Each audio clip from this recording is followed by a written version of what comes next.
All right. Thank you, everybody, for coming this morning. It's great to see the community coming together for a topic like this, which is worth a morning and much, much more. I'm going to give a quick primer to sort of set the stage for the great presentations of the speakers to come after me. Be a primer, I think, on a couple of sort of key themes for maybe to set the stage for us to understand in thinking about India's role in the world today. And really the theme that I want to hammer home is if thinking about it, India as a developing country power, and perhaps the most true representation of that term of a developing country power in the world today. So I'll talk about that from an economic and development perspective, from a foreign affairs perspective, and also from a sort of a nation building and cultural diversity perspective as well.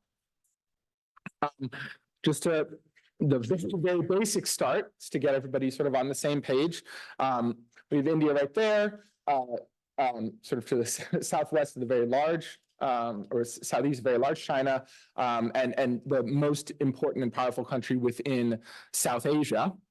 It is, to start from the sort of economic and development perspective, it's really the world's biggest country by population and its fastest growing economy, as well as an economy that's still tackling basic challenges around development and livelihoods for hundreds of millions of people. And so you have both sort of the dynamism of the top right. That's a picture of the Delhi suburb of Gurgaon, as well as large communities that are still tackling basic livelihoods challenges, like in the bottom right, the farming community in southern India that I pictured there. And they really feed off each other in many ways. It's that large community, that large population that makes possible a lot of that dynamism. So what is the sort of the source of the power and might in many ways of the Indian economy is this combination of an enormous economy with large human capital, lots of sort of strong skills in that front, as well as an enormous population. So on the left here, we have sort of a breakdown of the world economy in 2025. And you can see sort of out of the 115 trillion in global GDP, the US with about 30.3 trillion, then China next at 19.5. And then after that, the sort of large EU block down here, but you can see, India is at that point sort of in that next tier of the largest world economies after the US and China at $4.3 trillion. It also is, as of 2020, it was the second largest by population to since surpass China. And by 2100, these projections, it'll comfortably be the largest in population in the world. At the same time, it's a country that's still tackling a lot of really important development challenges that are really defining of the nature of what it means to be a developing country. So this chart here is a representation of GDP per capita around the world in 2023. GDP is not the be-all and end-all of representing what it means to sort of deliver good livelihoods for people, but it is a very useful start as a metric. And these figures are adjusted for living costs between countries. So you might think of kind of, what is the sort of average per person output, which is a bit like the average per person income of countries across the world. And you can see here that, I put on the right a chart that kind of gives you a sense of some bands of where different countries fall. And that represents, the darkest blue countries are the wealthiest, and then the lightest countries are the poorest countries. Darker blue up here in the US, North America, and in Europe at the $50,000 to $80,000 range or so. You have some kind of mid blues here in China, as well as parts of the former Soviet world, as well as Latin America. And then you have some sort of lighter, more in the greens in South Asia, in Southeast Asia, and then getting lighter in Sub-Saharan Africa.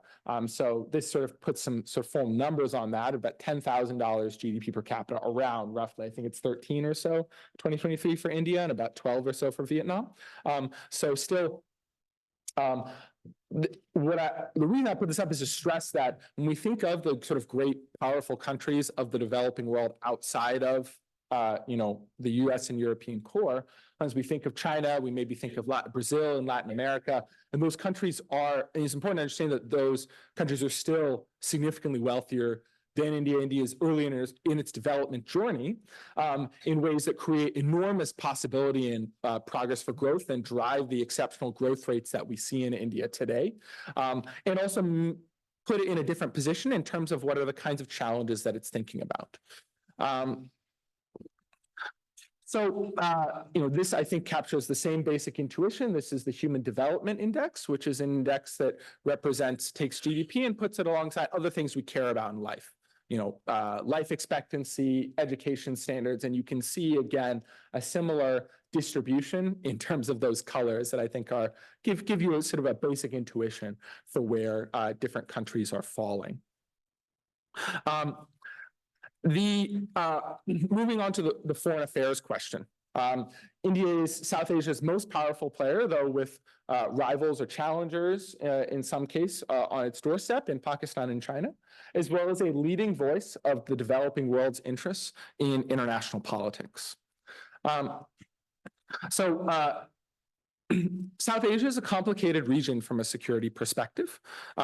Its most important and powerful countries that are true members of it are India and Pakistan, and that it also has one of the most powerful countries in the world on its doorstep, in China as well. The India-Pakistan relationship has a very fraught and complicated history to it. They are both inheritors of the British colonial sort of Greater India that the British had established as a colony. In 1947, independence was achieved by the freedom fighters of South Asia. And as part of that process, India and Pakistan were established as separate countries. And that separation is say that there are legacies that are still in process between those two countries, perhaps captured most vividly in the ongoing territorial disputes in the Jammu and Kashmir region that is administered by India but claimed by Pakistan. Those sort of border disputes capture a broader set of sort of security tensions between the two countries that can make relations quite complicated and make the security dynamic at times challenging. Meanwhile, China, there are still border areas between India and China where the two countries don't agree. Both in this area over here, Arunachal Pradesh, administered by India, as well as Aksai Chin, which I believe is administered by China, but I might have that wrong.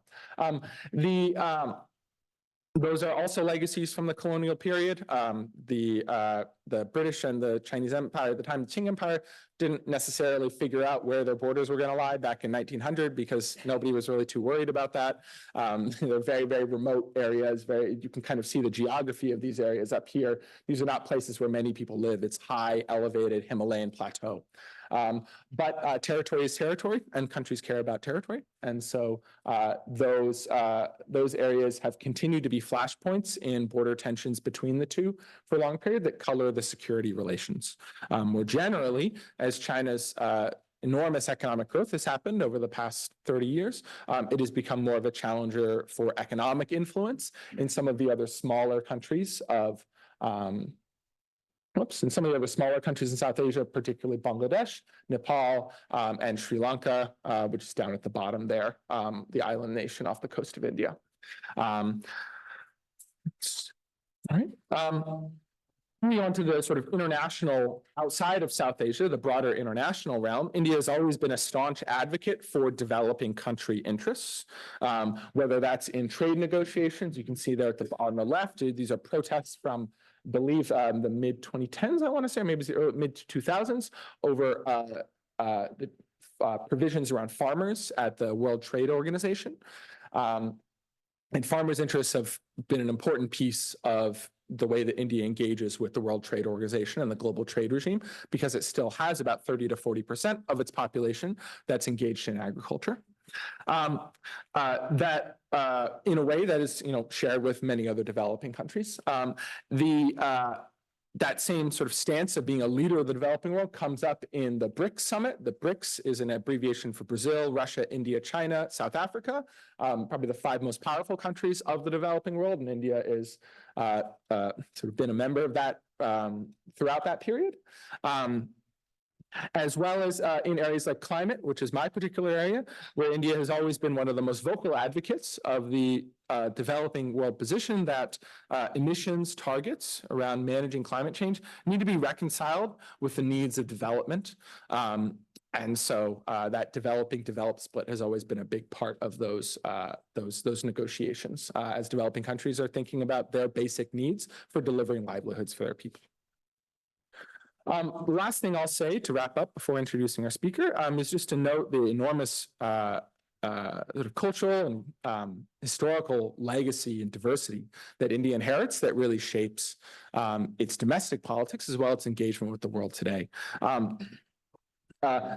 It's the inheritor of a dazzlingly rich cultural history and a nation of dizzying diversity. You know, up here you have grand historical sites and active sites of worship in some cases from Buddhist and Muslim and Sikh tradition empires and traditions. You also have, I mean, empires from the Mauryas to the Guptas, the Mughals, the Marathas. It's a long and proud history in many, many different parts of the country. I think that the best way that I like to sort of capture that diversity is to just look at it in terms of languages. So this is a language map of India. And each little sort of district you can see is a different color representing the most common primary language. I'm just going to read this so you can see down here. But languages from Punjabi, Kashmiri, Hindi, Gujarati, Marathi, Tamil, Malayalam, Kannada, Telugu, Oriya, Bengali, Assamese, and other. And that other captures many, many different things. Even the most common primary language spoken in India is Hindi.